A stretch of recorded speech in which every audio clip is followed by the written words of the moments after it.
Kompetisi ini sebenarnya dipromosikan kemana? Untuk umum.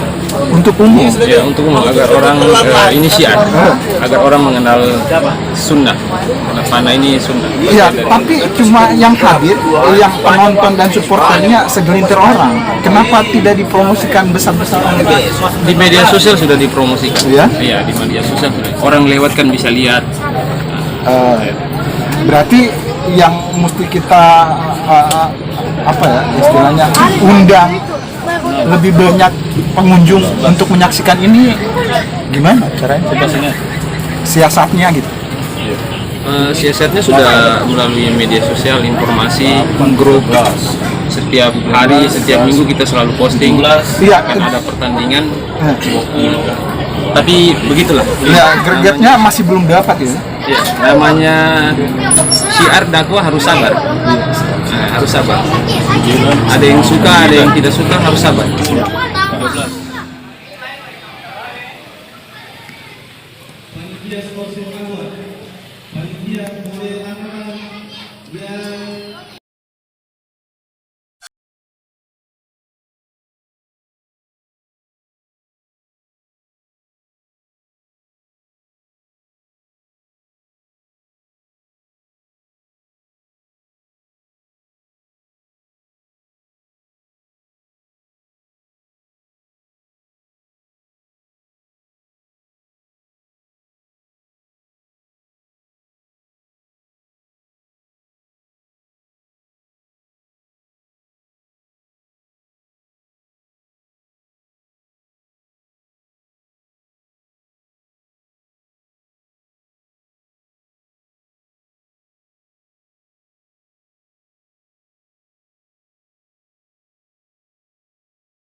Assalamualaikum warahmatullahi wabarakatuh. Suasana hari cerah hari ini. Hari ini pagi kita keliling Kota Palu. Masih suasana HUT kemerdekaan RI ke-77. Jembatan Lalauge, jembatan di tengah Kota Palu, jadi tempat ajang kreasi anak muda, kreator, konten kreator dan lainnya. Hari ini diadakan lomba panahan, dan yang mengadakan teman-teman dari komunitas panahan, kalau nggak salah Vilani Katopa. Itu nama saudara-saudara kita yang beraktivitas banyak dan olahraganya adalah panahan. Salah satu saudara teman baru kita ketemu hari ini, boleh dikenalin dulu Bang? Nama saya Andre Chandra dari klub Warokun Outdoor Archery. Saya kalau minta diulang lagi lebih jelasnya Bang. Apa? Archery, apa tadi? Warokun Outdoor Archery. Warokun Outdoor Archery. Kota Palu ya? Iya, Kota Palu. Saya panggilnya Mas atau Bang? Mas saja. Mas ya. Mas, gini. Di Kota Palu, komunitas panahan sudah terbentuk paten ya. Maksudnya kalau terbentuknya sudah ada sejak beberapa tahun belakangan. Iya, betul. Nah, kalau komunitas sama Mas Saya punya ya? Iya. Klub saya punya itu terbentuk sekitar 2 tahun yang lalu. Saat awal-awal COVID. Waktu COVID itu terbentuk. Cuma komunitas saya itu diisi oleh anak-anak junior. ya, Makanya namanya itu Warokun Outdoor Archery. yang berarti Daun yang tumbuh. oh, siap. Jadi kita ketemu teman yang punya pengalaman tentang panah. Nah, tadi Mas Andre bilang bahwa komunitas ini banyak dan mayoritas pesertanya adalah remaja dan anak-anak. Iya, Itu kenapa pilihannya bukan orang dewasa? karena yang Rasulullah pesankan itu ialah ajarkanlah anak-anak kalian memanah dan berenang. Oh, Dewasa silahkan cari belajar sendiri. Yang diajar itu perlunya anak-anak. iya. Kalau untuk dewasa mereka bisa cari ilmu sendiri. Kalau untuk anak itu perlu kita bimbing. Ya. Nah, anak-anak dan teman-teman remaja ini dari mana rekrutmennya? Maksudnya mereka punya keinginan dan punya kemauan untuk belajar panah. Mungkin dari keingintahuan mereka. Pengetahuan mereka dalam memanahkan itu permainan yang bisa dibilang jarang ada. Ya. Ini kan baru, panahan ini baru terkenal di Kota Palu ini. Ya. Jadi bisa bilang sangat jarang adanya di sini tuh. Jadi saat awal-awal buka, saya kebetulan bukanya di SDT Persis. Ya, di sekolah SDT Persis. Jadi saya mulai dari situ awalnya untuk melatih mengajak siapa yang mau ingin belajar panahan. Saya siapkan alatnya semuanya, lalu saya latih mereka. Nah, iya. Mas Andre berarti di sekolah Islam Terpadu ya? Iya, Islam Terpadu. Sebagai pengajar juga. Iya, sebagai pengajar juga. Nah, itu kemampuan memanah Mas Andre dari mana? Saya kebetulan pernah ikut pelatihan memanah di Geraha Tirta Oh, dengan iya. teman saya. Nah, sejak itu Sejak itu cuma terhenti saat gempa. terus belajar sampai sekarang juga? Terus belajar sampai sekarang. Ya, sekarang mulai diajarkan kepada anak-anak lagi. Nah, ya kembali ke teman-teman remaja sama adik-adik kita tadi. Mereka itu antusias juga ikut belajar, memanah, olahraga. Gini Mas. Kan secara umum ya, saya melihat anak-anak lebih akrab dengan gadget ataupun olahraga, skateboard atau sepatu roda. Kenapa pilihannya panahan? Karena panahan sunnah. Ya. Karena Rasulullah menjanjikan ada 3 orang yang masuk surga karena satu anak panah. Ya. Pertama, orang yang membuatnya karena Allah, orang yang memainkannya karena Allah, dan yang ketiga orang yang mengambil anak panahnya karena Allah. Jadi karena itulah kami ke memanah, karena ada fadilah dari Rasulullah tentang memanah. Iya. Berarti adik-adik kita ini, para pemanah remaja dan pemanah pemula, mereka juga diizinkan sama orang tua. Diizinkan, malahan orang tua sangat mendukung. Orang tua sampai memberikan alat, maaf ya, alat panahan itu harganya itu bukan main. Ada yang sampai 2 jutaan, ada yang sampai 5 jutaan. Dan anak panahnya saja untuk solusi itu 600-an, 500-an, ada yang paling murah 300-an. Itu kalau orang tua tidak antusias, maka orang tua tidak akan memberi itu ya. Saking antusiasnya orang tua fasilitasi khusus mereka, anak panah mereka. Nah, kalau ini tentang waktu-waktu pelaksanaan ataupun latihan di sekolah itu termasuk dalam program pendidikan. Ekskul. Nah, berarti adik-adik kita tetap belajar dan terjadwal. Iya, tetap jadwal. Punya jadwal sendiri. Jadi setelah pulang sekolah ada jadwalnya, dalam seminggu itu sepekan itu 3 kali latihan. Iya. Siap. Gini Mas Andre juga. Itu tadi kalau olahraga mana dibanding dengan olahraga apapun itu ya, butuh pengorbanan, terus lagi biaya yang tidak sedikit juga. Maksudnya kalau untuk bahan dan kelengkapannya cukup merogoh kocek kita ya. Iya, betul. Gini, anak-anak di sekolah diajar dari sekolah dibanding dengan orang yang sudah ditempa di latihan-latihan seumuran, kira-kira lebih prestasi mana? Maksud saya apa yang dapat feel-nya, yang dapat mood-nya lebih bagus, tampilannya yang mana? Yang dewasa atau anak gitu ya? Anak-anak. Kalau kami sebagai pelatih, kami lebih suka anak. Kalau kami sebagai pelatih, mungkin kalau teman-teman atlet mungkin lebih suka dewasa. Gini Mas Andre, anak-anak yang ini ya, kan saya perhatikan ada yang bentukannya secara khusus latihan sama orang tua atau bergabung sama orang dewasa. Ada yang dari sekolah yang seperti teman-teman adik-adik kita yang diajarkan sama Mas Andre. Yang mana yang maksudnya berpeluang untuk prestasi? Yang berpeluang prestasi ya. Peluang prestasi ini kalau bisa kita lihat itu dari lebih besar yang ada pelatihannya. Untuk jenjang yang selama ini yang ada event-event dari yang selama ini yang pegang itu dari Al Azhar, dari Kota Ayun, dari kami juga. Semua jadi yang rata-rata yang itu semua dari pelatihan. Ada semua tempat pelatihan mereka, bukan yang hanya sekedar asal-asal latihan, harus ada memang pelatihannya. Oh iya, jadi secara kemampuan sudah teruji. Iya, sudah teruji. Karena dari jenjang karir berapa tahun ini, semua bisa dibilang mereka yang menguasai teratas, peringkat-peringkat teratas. Ini lebih ke teknisnya Mas. Anak-anak setelah diajak ke turnamen ataupun lomba panahan seperti ini, mereka ya itu selain antusias tentang persaingan, apa anak-anak nggak jadi ciut nyali atau kecil hati kalau kalah? Biasa terjadi. Biasa ya. Nah, apalagi murid-murid saya rata-rata kebanyakan anak-anak perempuan. Biasa ada yang sudah menangis, tapi kita sebagai pelatih bagaimana caranya bagaimana lagi itu walaupun menangis kita hibur mereka, kita tanamkan ulang semangat untuk bersaing di event-event selanjutnya. Kan belum tentu di event ini masih ada event-event selanjutnya. Kalaupun udah bisa di event ini, insya Allah event selanjutnya bisa. Jadi kita tanamkan juga keikhlasan kepada mereka. Tentang prestasi, sudah pernah prestasi sampai kalau anak-anak saya Ada yang kemarin event POC, event Indonesia itu peringkat 3, 20 meter.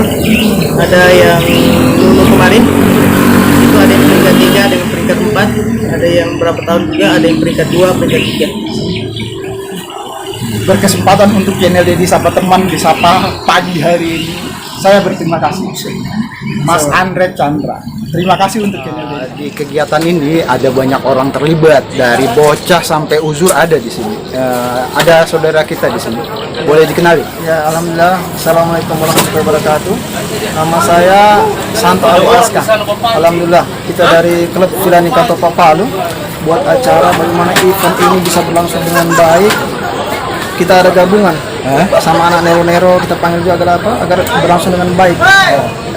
Intinya dalam pemanahan ini sebenarnya bukan kena sasaran, tapi intinya bagaimana satu ruang berjalan. Di antara manusia ada Donggala, Sigi, bahkan dari Ampana, Boso. Satu lagi kita kembangkan lagi dan kita didik anak-anak kita bagaimana dari usia dini, dari 8 tahun, bahkan 5 tahun Sampai di situ usia anak-anak. sampai usia anak-anak Usia Oke, Putri bersiap. usia yang efektif untuk dilatih memanah itu umur berapa ya? umur 5 tahun boleh.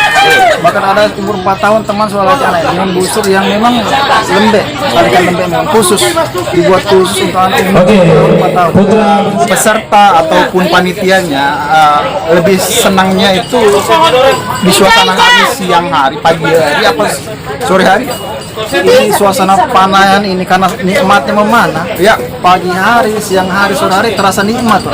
Karena saking nikmat memanah. iya. Yang bergelut dan sudah memahami panah memanah, ya kan komunitas-komunitas ini, saudara-saudara kita yang lain juga.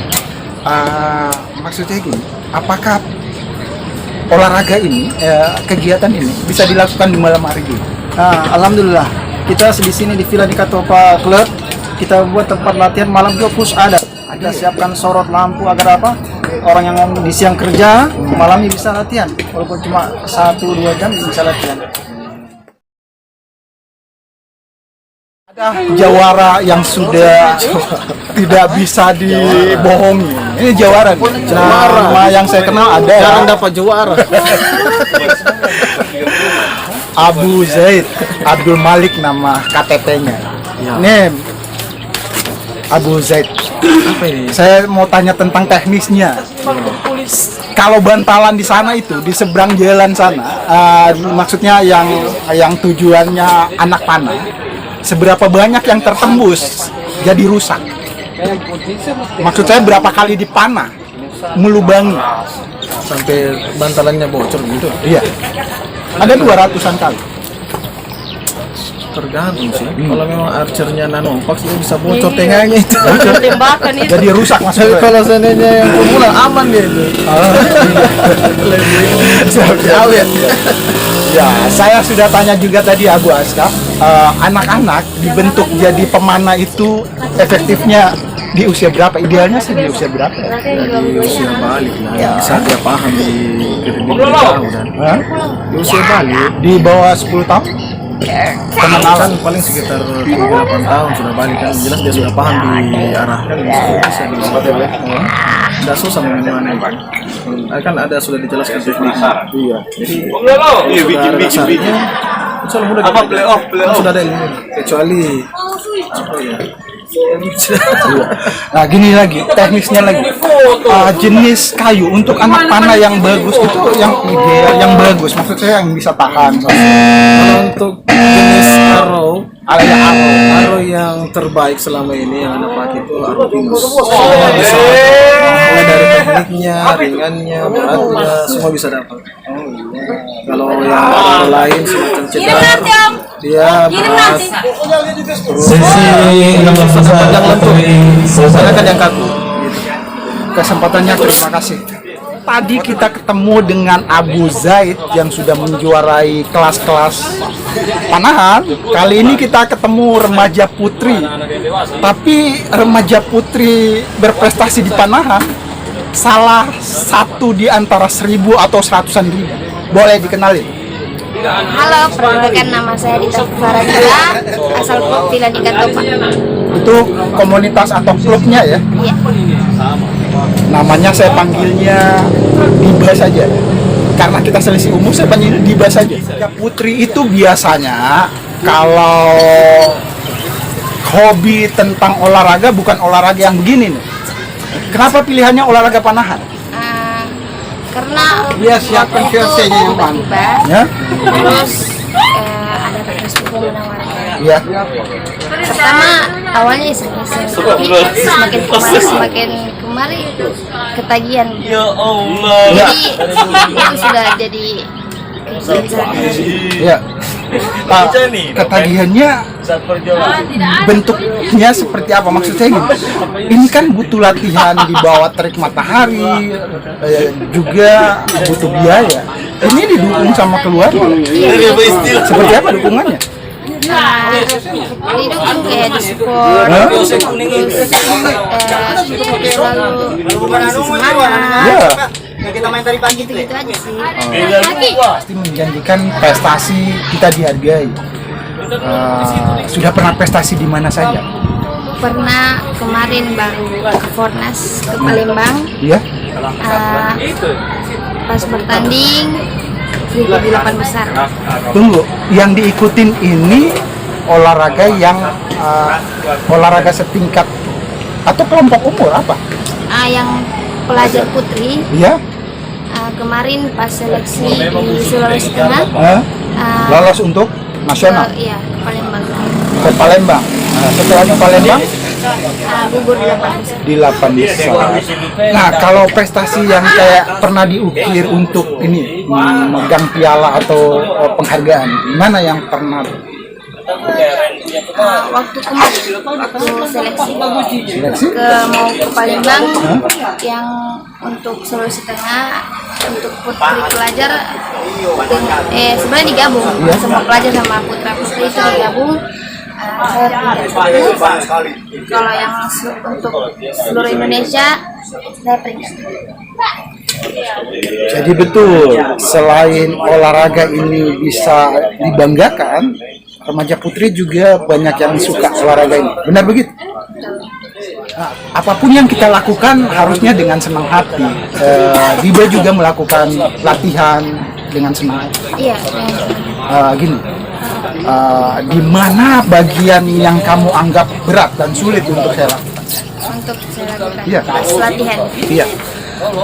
Kadang waktu latihan itu kurang maksudnya jarang kita latihan tapi berusaha latihan karena kan kita masih sekolah juga belajar terus kita sekarang lagi pulang sore terus lanjut ujian kenalan terus yang kedua sisanya itu hilang saat kayak kemarin kan pertama lagi kena-kenanya kan sekarang hilang terus lagi dicari lagi di mana salahnya di mana ininya seperti kekerannya kadang salah kadang tidak itu yang paling sulit Dan itu proses ya, dan tidak merasa berat di bagian itu. berat juga sih tapi namanya hobi. Iya, betul.